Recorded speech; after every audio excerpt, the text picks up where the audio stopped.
I want you guys to watch this play right here. Joe Milton is going to take the snap. The offensive design is a sticks concept to the right out of a tight trips formation. Milton doesn't like what he sees initially. He comes back to the left but is quickly pressured, which forces him to run away and essentially create some extra time. Now he can easily run for the first down, but he decides to keep his eyes downfield. He throws it cross-body and he finds a wide open wide receiver who runs it in for a 48-yard touchdown. That right there is Joe Milton. That is the type of football player that the Dallas Cowboys are getting. Today we're going to watch this guy's tape. We're going to watch what this guy has flashed and what this guy has shown.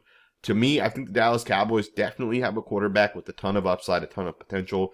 And if you guys just read the comments that some Patriots fans are kind of putting out there, it's very, very clear these guys really like Joe Milton and they like what they saw with this guy. And especially for the compensation they got, which really isn't that much. Some Patriots fans are very, very upset with this one. And after watching his tape, I definitely understand why. In today's video, we're going to talk about a bunch of different things that this guy does on tape.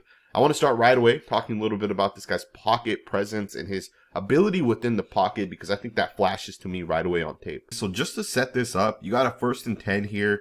The New England Patriots are going to run the ball and they're going to end up losing 2 yards on this first run. And then on 2nd and 12, they're going to run the ball once again. And once again, they're going to lose 2 yards. So you're basically going to get a New England Patriots team that is now in a 3rd and 14 on the 32-yard line, right? So they're pretty close to being able to score a touchdown. But the offensive coordinator put the Patriots in a bad spot by running 2 plays that lost 4 yards. 3rd and 14, what does the rookie quarterback do?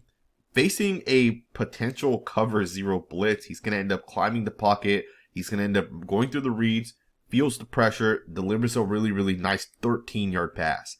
To me, this is such a phenomenal job to be able to recognize what's happening. I mean, everything about this play is beautiful. First and foremost, you got to set the protection up front. When this many guys are coming, the quarterback has to make sure that every single person knows who they're going to block. Milton even puts his running back forward to pick up the linebacker in case he ends up coming. So right away, you see that this guy can actually do some of what's required from a starting caliber quarterback. The ball's going to get snapped, the linebacker's going to drop off. And we also don't know exactly what coverage it is because pre-snap, with all these guys on the line of scrimmage, and the fact that you have 2 safeties deep, so you can guess that maybe it's going to be some sort of blitz. Maybe it's a cover 1. One of the safeties here ends up dropping down into the box. But the fact that one linebacker ends up dropping back, you'll see that this is actually going to rotate into what is going to be a cover 3 defense, right? So Milton now has to process all of this post-snap. He does a pretty good job, right? He does a pretty good job reading this play. But notice the safety's going to drop down into the box. And Milton recognizes that he's not going to be able to make that pass. So he's going to go through all his reads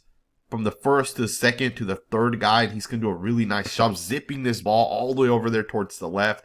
Putting a really nice amount of velocity behind it. Delivers the pass. 3rd and 14. And you get a rookie quarterback that's going to pick up 13 yards against mixed coverage, right? Understand that mixed coverage is something that not every team does. Some teams just play, we're going to line up in cover 2, we're going to run cover 2. Some teams mix coverages. Some teams show this double A-mug look. And it's up to a quarterback to be able to recognize it, process it, and then step up within the pocket. I mean, that pocket presence right there is phenomenal.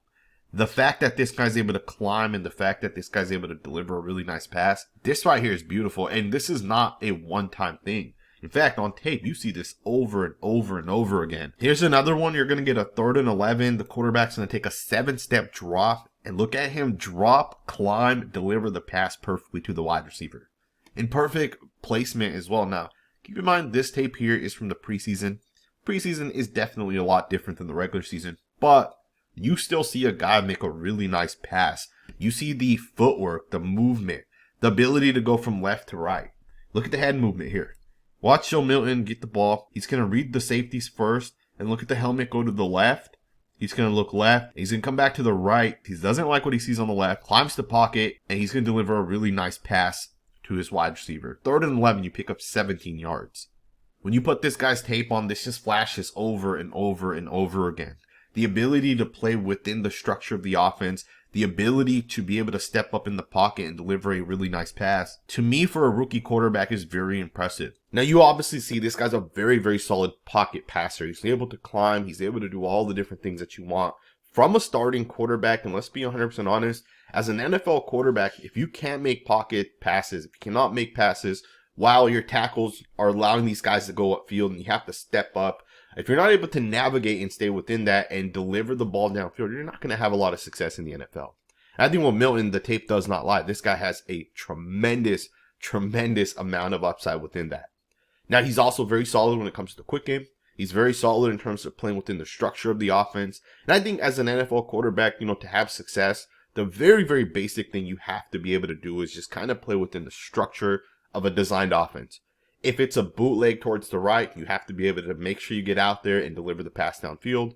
If it's a quick game to the right, sticks concept, or maybe it's some sort of dragon or lion concept, right? Whatever it is to the right or to the left, you got to be able to play within that. So you're going to be in a 3rd and 2 here. And Milton's going to do a phenomenal job being able to get the ball out to his wide receiver. He identifies the mismatch pre-snap, and he's going to be able to take advantage of that. When you got a linebacker, number 44 here, going out with the wide receiver, you understand it's going to be some sort of zone coverage. Or the one thing with the Buffalo Bills is they mix coverage. So they might have a linebacker go out to that wide receiver, but really it's a safety that's tasked to go cover this guy. In this instance, that's exactly what it is.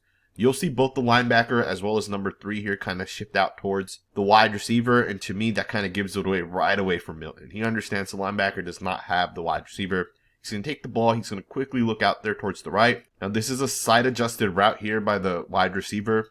The linebacker's playing on the inside, which means the receiver is going to hit this towards the outside. If it was the other way around, if the wide receiver was at the top, the receiver would actually hit this towards the inside.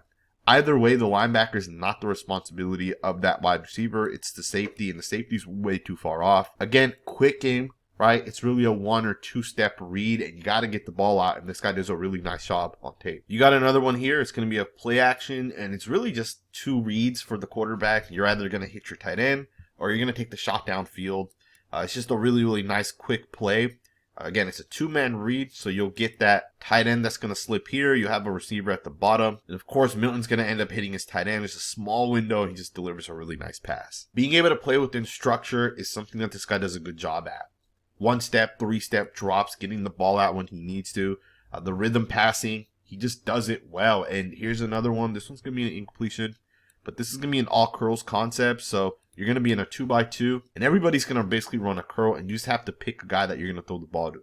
Now, Milton's already decided he's going to throw this to the left. Part of that could be because you have a nickel defender lined up on the line of scrimmage. This guy could easily drop back into one of your passing lanes. So you just have less guys over here towards the left, and he's going to make that decision pre-snap. 3rd and 7, it's going to be a 3-step drop, so the ball has to come out. 1, 2, 3. Ball comes out. He gives his wide receiver an opportunity. The receiver's not able to hang on. You see that this guy can run quick game. This guy can run the structured portion of an NFL offense.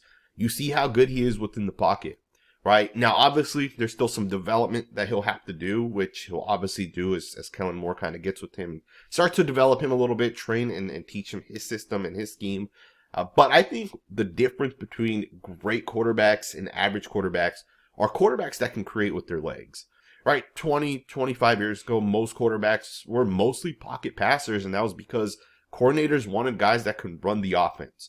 With Aaron Rodgers, things kind of started to shift, and over the years, we're starting to get quarterbacks now where if you basically can't create with your legs, you're not going to have success, right? You have to be able to create. Now, we still have some quarterbacks like Tom Brady and Matthew Stafford that are your traditional pocket passers, but I don't think the future of the NFL is that anymore, especially given that there's so many good defensive linemen on every team, right? Every team has 2 or 3 really, really good pass rushers that can get after the quarterback. So for Milton to have success, he has to be able to create with his legs. And I'd argue that's his best trait. Like, you could argue some of what he does with his legs is absolutely beautiful. The way he runs away from people, right? It's just really, really, really impressive. 20 yards just like that. 3rd and 9 on this play right here.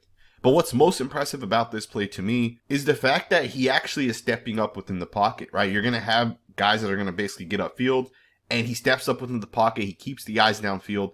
And he only runs at the very, very last moment when he realizes no one's open downfield. Maybe it's his routes haven't necessarily developed, or maybe he gets pressured and he feels like, hey, I need to run away from guys. Like how he does on this one. 2nd and 4, this should probably have been a sack. And you see what this guy does. He picks up 12 yards on a 2nd and 4. I mean, to me, this is absolutely incredible, and this is not normal for quarterbacks to do. And the ability to just run away from people is really, really impressive. Now, the first 2 plays you guys watched was him basically running away from people. Here's another one where he's going to run away from someone, and then he ends up scrambling. Right, all 3 of these plays are basically scrambles. But these are extra plays, right? Matthew Stafford, when he's pressured initially right here, is going down. Right, most of the time, he's not stepping up, and he's not running away from these guys. Maybe he picks up a yard. but he's not picking up 13 yards. And again, his legs do help him actually extend plays, and it does allow him to actually make passes downfield as well. So it's not just he runs up and starts to scramble, like he keeps his eyes downfield like this one here. This one pops for a 48-yard touchdown. And remember, Joe Milton has very, very, very little actual time with some of these guys out there, right? Like he hasn't played with the first team unit. He hasn't had that opportunity. And these are the type of plays that the Dallas Cowboys are bringing Milton in for, right? This upside right here that he has is very, very impressive. Joe Milton is obviously athletic. He can create, he can run away from pressure. He keeps those eyes downfield. The guy's just a very, very good quarterback. And again, development is going to be a big part of this. I think there's some things he'll have to really figure out and really fix, which we'll talk about here in a second. But I think this guy's still a development quarterback. And I'm even willing to put my money where my mouth is. We're going to go ahead and take the over on Dak Prescott throwing for 26.5 touchdowns this season. Now, if you guys don't know this, Underdog does sponsor this channel. So I want to go ahead and just share with you guys some of the picks I have for this season. These are season-long picks. And one of the cool things with Underdog is you can basically do weekly picks if you want. And I do both. I do weekly and seasonal. But with this, I think Dak Prescott does throw 26.5 touchdowns, at least, right? So I still think Dak Prescott's the quarterback of the Cowboys. I have 4 other picks. Just go over them really quickly. CeeDee Lamb, is he going to run for at least 1 touchdown this year? I think he will. He didn't run for 1 this past season, but he ran for 2 the season before. And I think he has like 4 or 5 total rushing touchdowns in his NFL career. If this guy has 15 carries, chances are he's going to score a rushing touchdown. So we're going to take the higher that he'll at least have 1 rushing touchdown this season. Marvin Harrison Jr., I think, bounces back and has at least 950 receiving yards. Puka Nacua, similar to CeeDee Lamb, gets a lot of end rounds, right? Every game, this guy gets 2 to 3 end rounds over the course of the season. That's going to get him about 30 end rounds. I do think he'll run in at least 1 for a touchdown. So we'll go ahead and take the higher on that. And then, of course, final pick we're going to have for the season, Brock Bowers. Will he have 1,100 receiving yards? I think there's a good chance Brock Bowers has 1,100 receiving yards. He'll be the #1 target for Geno Smith, and he's the best playmaker on the Raiders offense right now. Even if the Raiders added a running back or maybe even a wide receiver in the draft, chances are Brock Bowers will still be the #1 target for Geno Smith. So there you guys have it, right? A $10 entry, $200 will be the payout if these hit. I think most of them are going to end up hitting. Let's get right back into the video, man. Let's just go ahead and wrap this up. Let's talk a little bit about some of what this guy does struggle with sometimes. I do think Joe Milton does a pretty good job with this anticipation. I think generally speaking, he does a good job knowing where his wide receiver is going to be, how he has to get the ball from point A to point B. I do think he can work on that just a little bit. But the big thing right now that I have an issue with Joe Milton is going to be his ball placement. And I'll be the first to tell you guys, I don't think ball placement is all that big of a deal.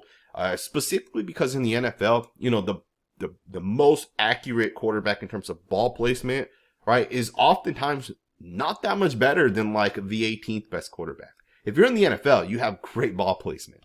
But I do think that sometimes Joe Milton does struggle, right? And there's some examples that I want to just show you guys on tape. So on this play here, this is actually going to be a 2nd and 9, and you're going to see a blitz come off the edge. And Milton does a phenomenal job making this guy miss. And this right here in itself is impressive as hell, right? You cannot overlook the fact that this guy just straight up makes defensive backs miss. Milton, if you guys don't know, is like 6'4", 6'5", so he's massive. And he makes these little guys miss. It's just crazy to me that someone could be that quick and be that tall and that big, essentially, right? Ball placement is one thing where I do need this guy to just kind of work on. And again, I don't think ball placement is something that will hold any quarterback back ever, right? It just will not be a big factor. But it can lead to you missing guys at times, right? And this is an example of it. He is ruling, so you do got to understand it's different if you have your feet set as opposed to throwing on the run.